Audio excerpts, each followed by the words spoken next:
Nama mantan Direktur Utama Pertamina Karen Agustiawan kembali mendapat sorotan.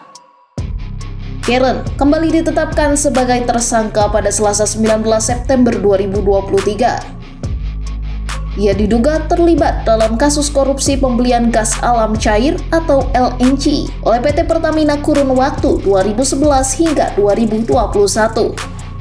Kemudian KPK telah mengumpulkan bukti permulaan yang cukup sehingga kita lakukan penyidikan dan menetapkan serta mengumumkan tersangka sebagai berikut. GKK alias KA, Direktur Utama PT Pertamina Persero tahun 2009 sampai dengan 2014. Rupanya ini bukan kali pertama Karen berhadapan dengan KPK. Lantas, siapa sih Karen Agustiawan ini? Gelaila Karen Kardinah, atau yang akrab disapa Karen, lahir di Bandung, Jawa Barat pada 19 Oktober 1958. Menempuh pendidikan tinggi di jurusan Teknik Fisika ITB dan lulus pada 1983. Karirnya di bidang energi atau minyak dan gas diawali saat bekerja sebagai analis dan programmer pemetaan sistem eksplorasi di Mobil Oil Indonesia pada 1984 sampai 1986.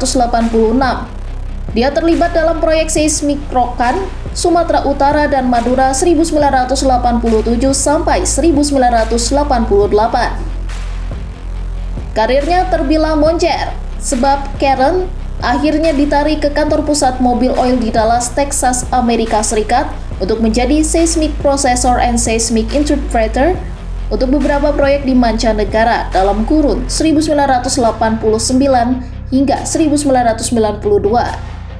Karen kemudian kembali ke Mobil Oil Indonesia dan menjadi pimpinan proyek eksplorasi yang menangani seluruh aplikasi studi geologi dan geofisika dan infrastruktur pada 1992 hingga 1993 dan 1994 hingga 1996. Berselang 2 tahun kemudian, Karen pindah dari Mobil Oil dan bekerja di CKK Petrosystem Indonesia sebagai manajer produk CNG serta penerapan manajemen data.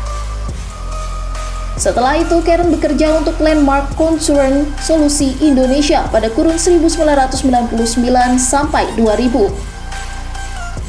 Karen kemudian kembali pindah dan bekerja di perusahaan konsultan migas Halliburton Indonesia sebagai Commercial Manager for Consulting and Project Management. Pada Desember 2006, Karen diangkat sebagai staf ahli Direktur Utama Bidang Hulu PT Pertamina.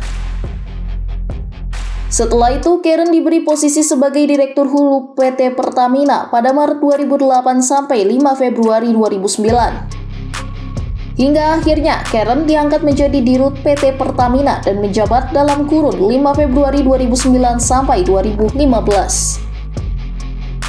Sebelumnya pada pertengahan 2019 lalu, Karen diganjar vonis 8 tahun penjara serta denda 1 miliar rupiah subsidi 4 bulan kurungan.